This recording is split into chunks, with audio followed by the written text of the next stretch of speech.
And we are officially live. Hello, everyone out there at BC WrestlePod land, and welcome to the La Nextrema post show, your NXT PLE review post show here at BC WrestlePod. My name is Mikey, El Jefe of BC WrestlePod, and of course, joining me as always is the lovely Pleat Father himself, the Kilt Man, and What up? yeah.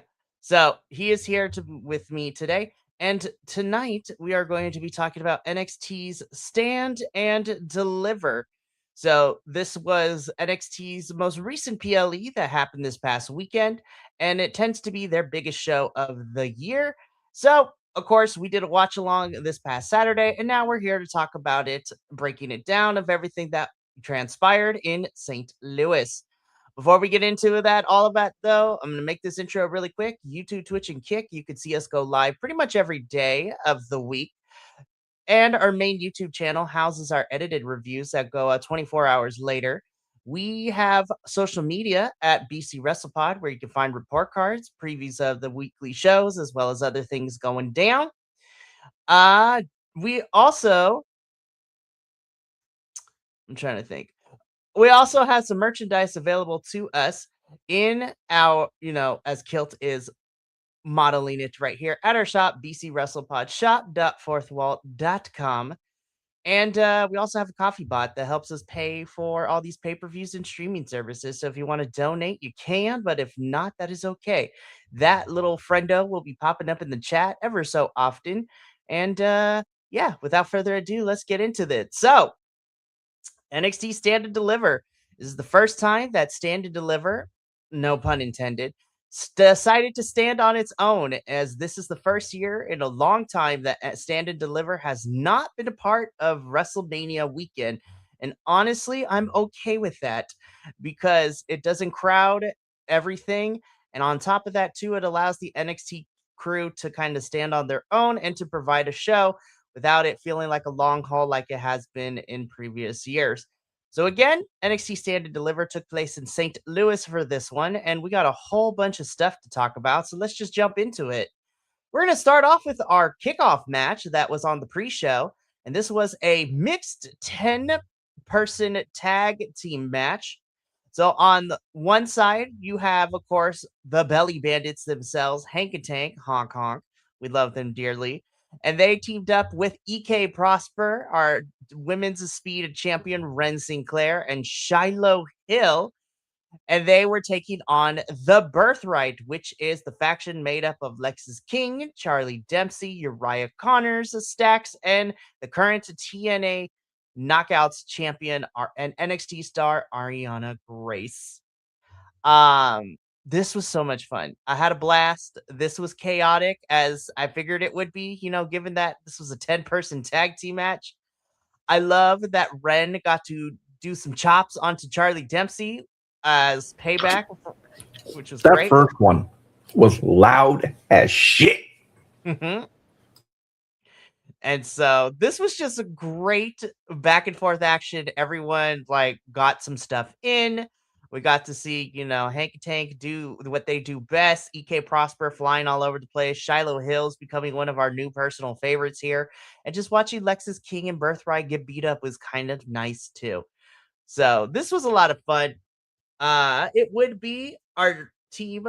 It would be Team Belly Bandits over here that would pick up the victory with for the team.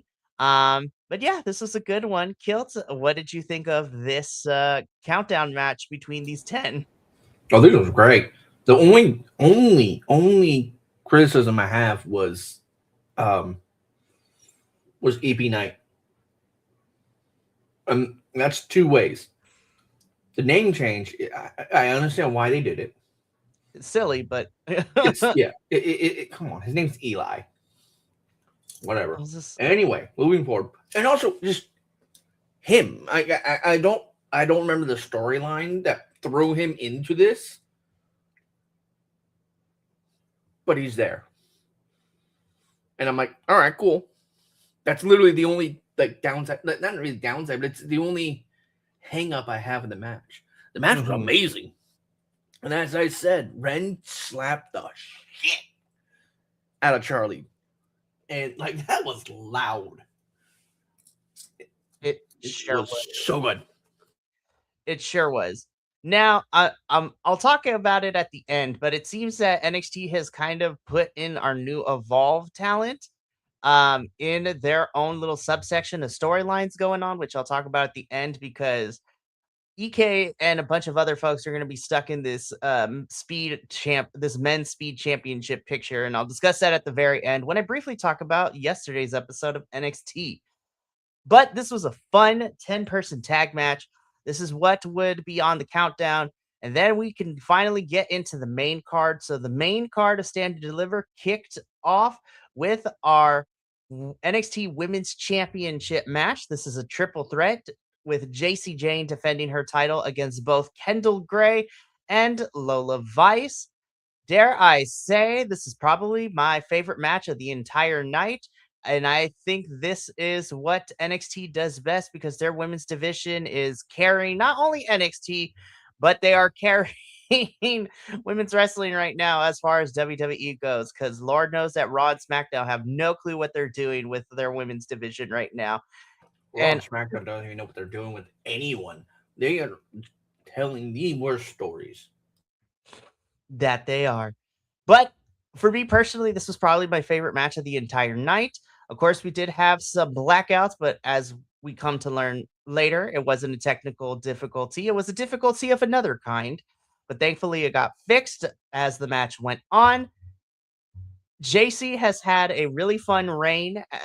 Champion of over 237 days, I believe, is her reign, which was really cool.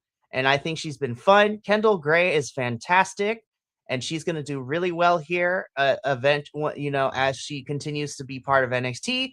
But of course, anybody who's watched the show knows that we were all happy to finally see Lola finally get that championship and for all the hard work she has put in for the last 3 years for it to pay off because Lola Vice is our winner and our new NXT Women's Champion.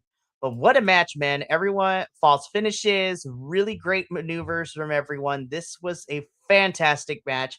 And I'm really happy and proud of Lola becoming our new NXT Women's Champion. Kilt, what did you think of our triple threat for the NXT Women's Championship? Unimus couldn't do it anything better.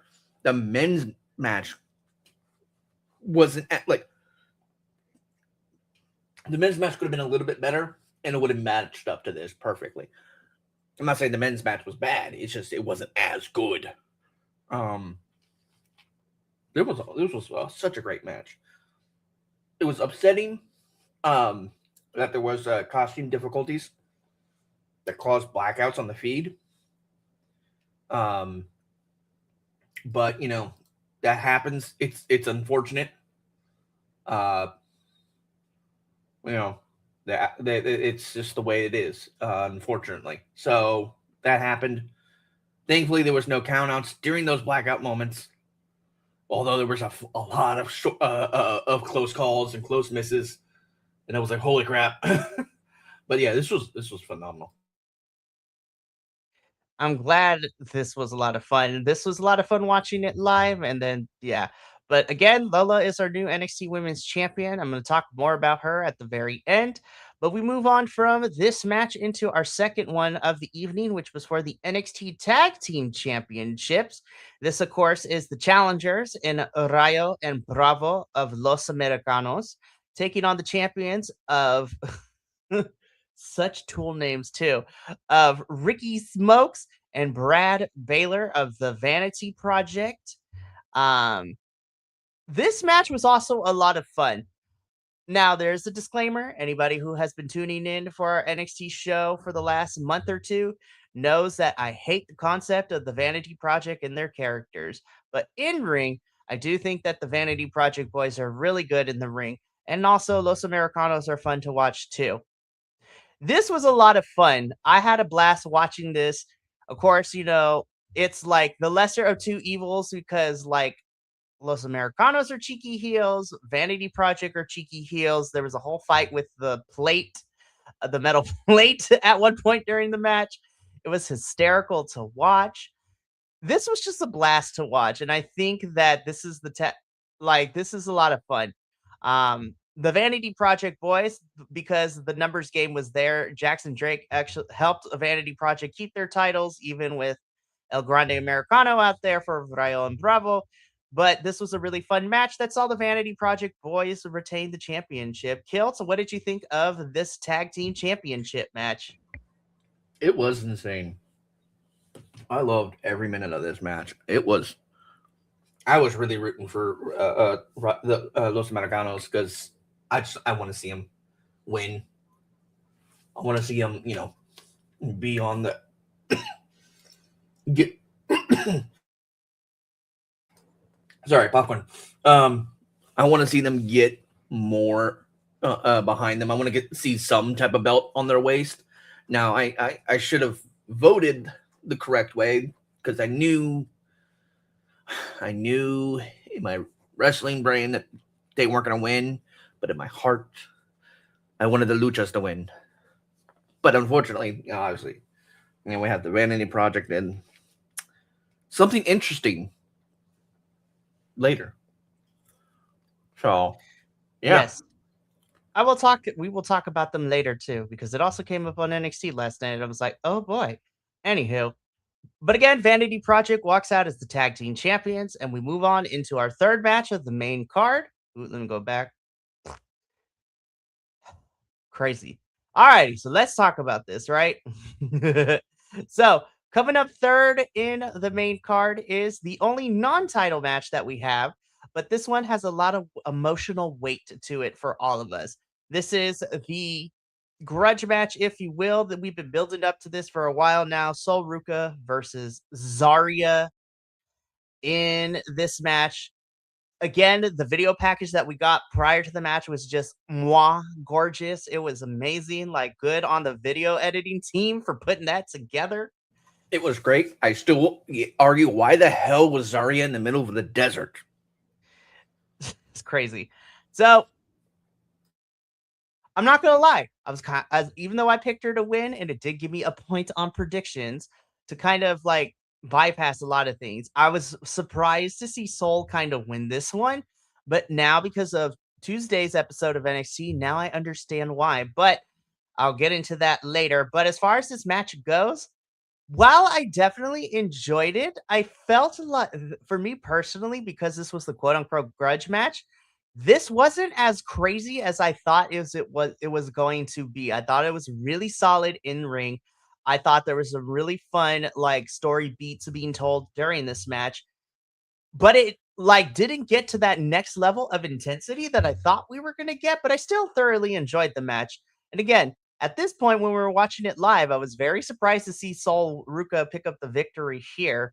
Um, but I really did enjoy this match. I just wish that we got more intensity, but it seems that we're going to be getting that very, very shortly. But Kilt, what did you think of Sol and Zarya's match? Oh, this was so much fun. I enjoyed every minute of this. I won't lie. There there was zero. Okay, I'm gonna generalize real quick. Regardless of what my prediction score was for this event, I have zero complaints about this PLE. This was a great production. It was a okay, sorry, wait. Let me correct myself. I do have one complaint. I forgot about this. For a split second, as I prepare myself a drink. Um, the only thing that I can complain about this entire show was how poorly the audience was mic'd. That's the only thing I can complain about. At the PC, you can hear damn near one of us fart. That's how well we're mic'd up. And you might not, it's obviously it's in the garden, in the garden theater at MSG, so it's a tighter space. There's probably not a lot, not normal spots for the mics to go for them to be able to do everything. But it's WWE. They have the production crew. They have the ability. They've been there before. They could have mic'd it a whole lot better.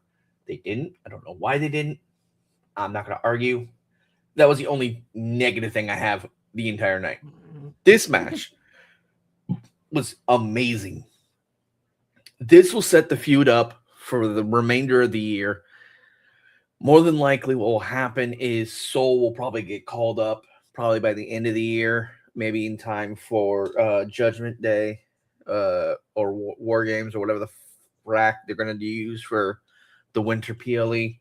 Mhm. Um, she'll definitely be in main roster this time next year for WrestleMania. Is my thought process. Zarya, she'll probably be here for like in NXT for another year.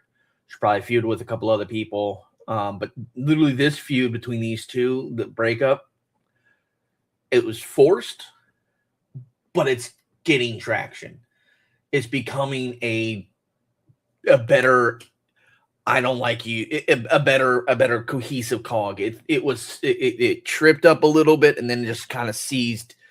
It is now running on full gears and I'm loving it. And it's phenomenal. This match was amazing.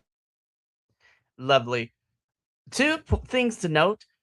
Number one, this took place at the factory, not Madison Square Garden, because we were in St. Louis, not in New York for You this know one. what? That was that. Sorry, that was my fault. That was the Tuesday before Yes. the And then the second factory. and then the second thing is I'll get into it a little bit later, but I love how you planned this all out for Sol and Zarya. I think this is going to be happening a lot sooner. I'm going to tell you why at the end of the show. But Solruka ends up picking up the victory over Zarya, and later in the evening, we would see her come face to face with Izzy Dame, which would set up their match, which happened last night on NXT. And again, I will talk about that at the end of the show. But we move on from this match, and we're back into the championship picture scene because there we go. We have our first North American Championship match. This is for the men's NXT North American Championship, in which we saw Miles Bourne defend his North American champion against Johnny Wrestling himself, Johnny Gargano. This match ruled.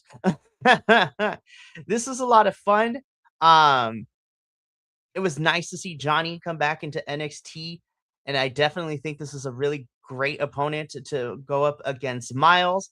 Again, to establish him as our current North American champion. And what a fun way to get a first title. Like, well, this is his second title defense, but like another opponent that is not Ethan Page, which is nice to see. Um, this was really good. I think this is probably the best that not match that Miles Bourne has done so far in NXT, and that's saying a lot because his matches before were also really good. But I think going up against somebody like Johnny Gargano definitely forces to bring everything out of you, which is fantastic. Johnny looked really great here as well. I missed, and I wish main roster would let him wrestle more. Um, because Johnny is fantastic. It was really fun to see Candice kind of play the partner in crime to try to get the win here. This was close. Johnny came close so many times, but unfortunately, he could not get the job done as Miles Bourne would end up winning and retaining the NXT North American Championship. Kilt, what did you think of this match? I love seeing our boy Johnny wrestling back at it. The whole depression angle they've been doing since Tommaso's separation from WWE and joining of AEW has, in my opinion, been hilariously great. I'm glad he's wrestling again. I'm glad they don't just have him laying around all backstage. It was a great gimmick. It was hilarious for him, hilarious with him to get to where he was in this match. And I'm ecstatic. I'm glad to see him wrestling again. I'm glad to see him back in what looks to be good action. And I hope that he this he gets used more. He gets a lot more traction with everything going on with main roster, or if they leave him in NXT and he just starts being the let me help boost up everyone else. Um, I just think it's just great. Love that. So after the match itself, Miles was in the ring celebrating Johnny Gargano and Candice were on the ramp. And then Miles is ambushed by Dion Lennox of Dark State and attacks Miles Bourne with and hits him with the chair and everything, and then is standing tall over Miles, which would lead into what happened last night, which I'll talk about a little bit later. But it definitely seems that we are going to be going towards Miles and Dion for the North American Championship as the next feud, which I am okay with, and it should be fun. Moving on, though, we get into our semi main event, which is going to be for the women's NXT North American Championship. This is Tatum Paxley defending her title against Blake Monroe. Blake has taken Tatum's title for the last couple of weeks and claimed it as her own. And so, really, this match was so Tatum could get it back, but she is still the current champion. I will say, I do think this was a really solid match. I do think that Tatum's match against Izzy at Vengeance Day is probably still my favorite match of hers so far this year. But I do think this one with Blake was very, really solid. Tatum selling the arm throughout the match was really fun to watch.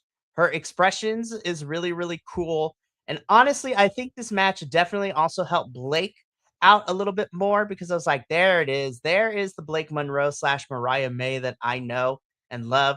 I was just like, yes, be brutal, fight people, break arms. Like this match, I think it was probably Blake's best match in terms of the presentation of her character because her in ring is never a question for me. But I do this. This is the Blake that needs to be it for the whole entire time.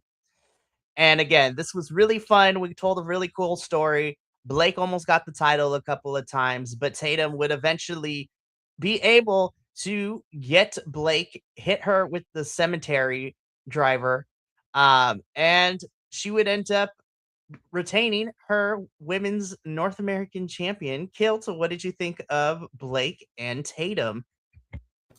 I'm always gonna be a Tatum top for life fan. Absolutely love her. I think she's amazing. I think this sets up interesting things to happen. Um, as you said, we're seeing a little bit more Mariah May than Blake Monroe, and while that is interesting and entertaining, I'm curious where we're going with it. Uh, um, it I have so many questions.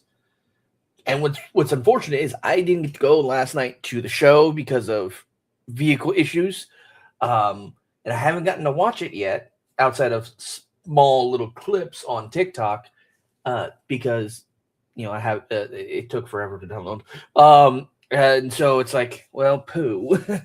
I only got little tidbits, and then I saw something, and I was like, oh, I don't like that.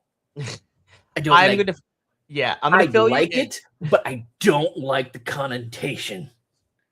I'm gonna fill it in. I'm gonna fill you in when we get to it. So let's go through our final match, and then I'll fill you in on what happened last night on NXT's episode. So in the main event of Stand and Deliver, we have a fatal four-way for the men's NXT championship. Of course, this is Joe Hendry defending the title against All Ego Ethan Page, Ricky Saints, and Tony D'Angelo.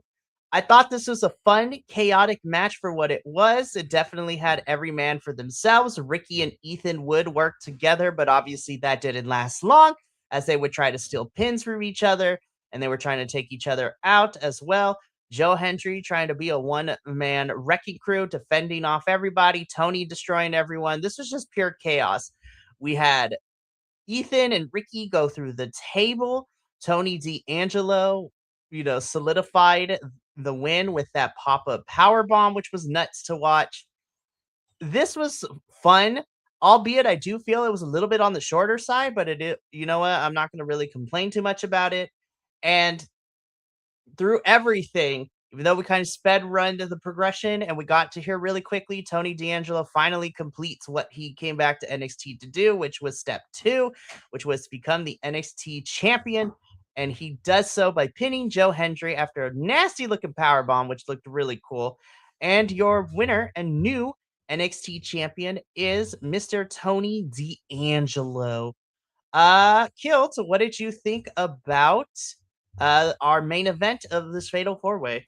Oh, our main event was, as I said, it was a very good match. It could have been better, obviously. I would have loved to see more Ricky versus Ethan, and but all the digs they were doing at each other was just pure good. It was great. I loved it. I loved every moment of it, and I'm so proud that Tony came out on top. He deserved it. I hope that WWE does our boy Joe Hendry good and brings him up. Should he get a rematch? Yes, but I think he should go up. And I honestly want him on this. I want him on, I think, SmackDown with R-Truth, because that will be hysterical. The interactions will be crazy, and then when you throw in Damian Priest too, because Truth and Damian are the tag team champions for SmackDown. God, so good. It's so much fun. It is so much fun. It'll be great. If Ethan goes up to like Raw, I think Miz is on SmackDown. Miz is on SmackDown. Yeah. Ethan, that'd be I great. think, should go to Raw. Yeah, I think Ethan should go to Raw. Ethan should go to Raw, but because obviously you want the egos to be on opposite sides. But oh my God, a Miz Ethan interaction. I think that feud of who has the bigger ego would last 2 years. That would be phenomenal. Ricky needs to drop this. I'm a fucking whatever the heck this character arc is, and be either a little bit more serious or be a bigger dick. Because this, whatever he's got going on, it doesn't suit him all that well. I'm excited to see what Tony does if they decide to bring like a family aspect back, or if they keep him as a solo. I think he's going to have a great reign this season, so to speak. However long they decide to keep the title on him, I hope it's till the end of the year, if not till next Stand Deliver. Hey, we'll see what happens with all of this and what this the year goes for Tony as we go from Stand and Deliver to next year's Stand and Deliver. I'm pretty sure we will get Stand and Deliver, hopefully in the States, because that's probably what they're going to do. Anywho, so that takes care of the Stand and Deliver portion of our show. But like I promised, let me give you a quick rundown and talk about everything that happened last night on NXT, because we are done with Stand and Deliver, and we are now heading into, as of last night's announcement, we're heading into another 2-week special like we did for Gold Rush during the summer. But we are now heading into the next 2 weeks, which NXT is dubbed NXT Revenge, which I'll get into in a little bit. But here is your quick recap of what happened on NXT last night. So the show opened up with Tony D'Angelo cutting a promo, talking to the crowd. The crowd is telling Tony D'Angelo, "You deserve it." And, Tony is the first ever NXT Grand Slam champion, as he has won the tag titles. He's won the North American. He's won the Heritage Cup. And now he is the NXT champion. He's the first and only NXT Grand Slam champion so far. But as he is cutting this promo, he is interrupted by Joe Hendry, Ricky Saints, and Ethan Page, staking claim to wanting to get to the title. Yes, Kilt. Wasn't Johnny wrestling a Grand Slam? So he's a Triple Crown. He's not a Grand Slam because Johnny Gargano has never won the Heritage Cup. The Heritage Cup is one of those. I think this was before my time situation. The Heritage I don't remember seeing it in the last year. Well, that's because NXT kind of forgot about it. When Tony was feuding with Stacks after the initial turn at last year's Stand and Deliver, they kind of got rid of the Heritage Cup. So that's unfortunate. But back to what I was saying. So we had Tony, Joe, Ricky, and Ethan staking, in the ring. The other three were staking claim to Tony's match. Then they are interrupted with Dark State, which it results in them brawling in the ring. We cut backstage after we come back for commercial, and Robert Stone makes a match tonight. It is an 8-man tag of Tony, Joe, Ethan, and Ricky versus Dark State. So that would happen a little bit later. In the first match of the evening, we had Izzy Dame versus Sol Ruka. Izzy would end up winning this match after Zarya spears Sol ringside. And so this sets up what we're getting at Revenge between Zarya and Sol Ruka, which I'll talk about in a little bit. We cut backstage and we see EK and Elio LaFleur and Super Sean Legacy and an NXT debut of Mr. Dorian Van Dux, also known as Mike DeVecchio from Belgium. Progress wrestler, European wrestler. He is officially now part of the NXT brand, it seems, which I love. I love Mike D. I think he's fantastic. And he and EK are going to be going at it next week in the men's speed championship tournament, as Elio has to vacate it due to him being injured. So that should be a lot of fun. We had a triple threat: Josh Briggs, Jasper Troy, and Keanu Carver. This was okay. It went too long. We went through 2 commercial breaks. The match probably didn't need to go that long because everybody was getting gassed. But Keanu Carver would end up winning by pinning Josh Briggs. And then later in the show, Keanu and Tony D'Angelo would have a stare down later. So I'm like, okay, we're going to keep that in our back pocket. Tatum Paxley and Shiloh Hill cut a promo together. They're just hanging out backstage. And I have to say, I love these two as a dynamic duo. I think Tatum and Shiloh are fantastic as a pair. Jada Parker is not too happy with Kalani Jordan attacking her at Madison Square Garden 2 weeks ago. So we're getting a match between these two next week. So that should be fun. In the first round of the Speed Tournament, Lexis King of the Birthright would end up defeating the debut of NXT's new signing from the Independents, Mr. Chaz Hall, also known as Starboy Charlie of the Independents. I love Starboy Charlie. He's been tearing it up on the West Coast independent scene, and I'm so excited. I think he's going to do great in NXT, but Lexis will be moving on to the final round, and then he will either be facing EK Prosper or Dorian Van Dux in the finals. So that's fun. Tony D and Miles Bourne want matches from Stone because prior to this, Tony D'Angelo, Ethan, Ricky, and Joe would beat Dark State. Ethan would get the hot tag, kick Tony out of the ring, like literally kick him out to get score the pinfall, and then Tony demolished Ethan. So that's the whole thing. Blake Monroe and the Vanity Project are together now, apparently. So they move for right now. They're going to be a 4-person faction, which should be fun. And the Vanity Project gives Blake Monroe her own version of the NXT Women's North American Championship because she's delusional. And we get a fun mixed tag team match with Shiloh and Tatum versus Blake and Jackson Drake of the Vanity Project. The other Vanity Project boys would get in the way, which would allow Blake to capitalize, and she and Jackson Drake pick up the victory. And then we ended the show with Lola Vice cutting a promo at the end of the show. She is interrupted by Fatal Influence. JC wants a rematch. Lola says, bet, we can do this. And Robert Stone comes out and makes that match official. He also announces that the next 2 weeks, NXT will be having special shows, as the 2-week event called NXT Revenge is going to be happening next week and the following week. So the Tuesday before Mania and the Tuesday after Mania. And these are the matches that we have made so far. Next week, we're going to get Kalani Jordan versus Jada Parker, which should be fun. Tony D'Angelo will be taking on Ethan Page for the NXT Championship, which to me, I'm pretty sure this is Ethan's final match. I think he is getting called up to main roster after this match with Tony, to be completely honest. So I think Ethan is heading on up after this.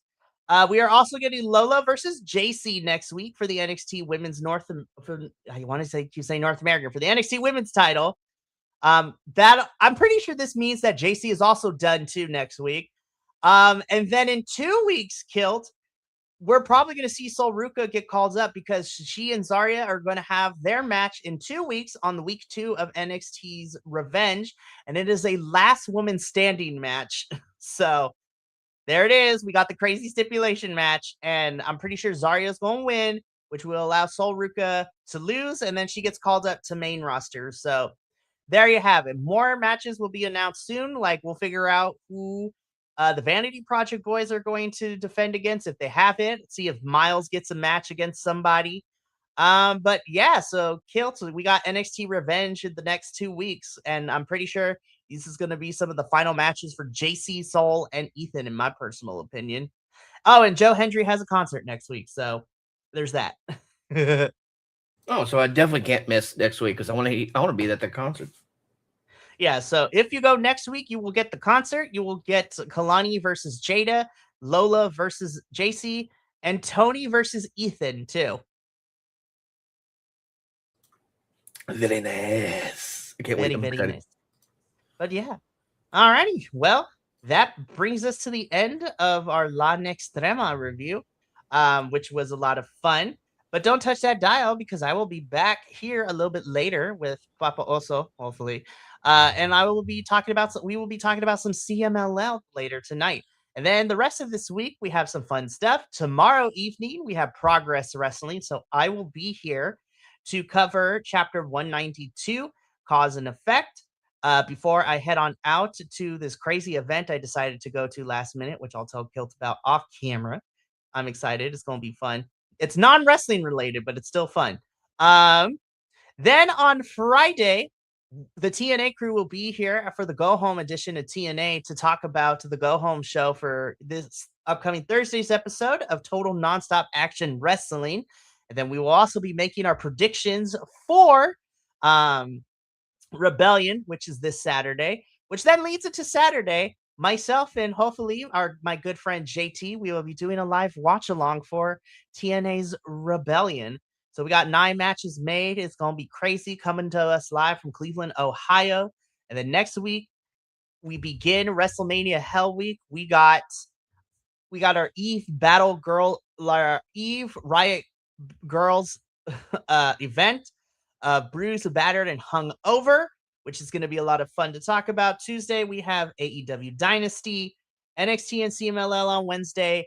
Thursday is Mystery Wrestling 24, which is going to be exciting. And then Friday kicks off Hell Week because we will be doing a watch along in the afternoon for GCW's Bloodsport, as well as our review for TNA Rebellion. And then next Saturday, Kilt, night 1 of Mania is upon us, so that should be interesting.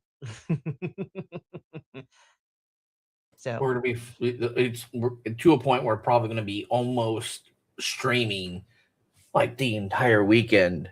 yep, Almost like literally, there'll be a few hours of breaks and whatnot, but it will almost be continuous. it will be continuous because Friday, Saturday, and Sunday is like nothing but watch alongs because Bloodsport watch along and Rebellion post show on Friday, Effie's Big Gay Brunch and night 1 of Mania on Saturday, and then Joey Janela's Spring Break and night 2 of Mania on Sunday. So it's going to be a packed schedule. And then that's not even including all the shows that we're covering after the weekend. But the cool thing is too, to kind of give everyone a heads up, you will see some of our friends be popping in. Nick is going and his lovely wife Nikki will be popping in ever so often throughout the weekend, as well as our new friends Matt and Sean at If We Had the Pencil podcast will be popping in too.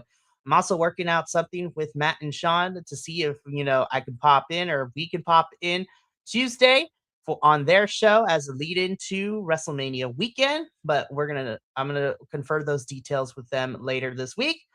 But yeah, that's going to be it for us here tonight. Thank you so much. I got a doggo that needs to go to the bathroom here shortly. So I am going to sign us off really quickly and then talk to Kilt for a few seconds and then got to take care of that.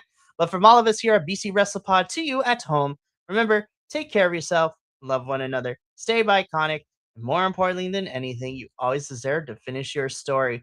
We will catch you. Well, I will catch you later in a little bit for CMLL. But until then, sayonara, adios, and Titty until sprinkles. until next time, peace.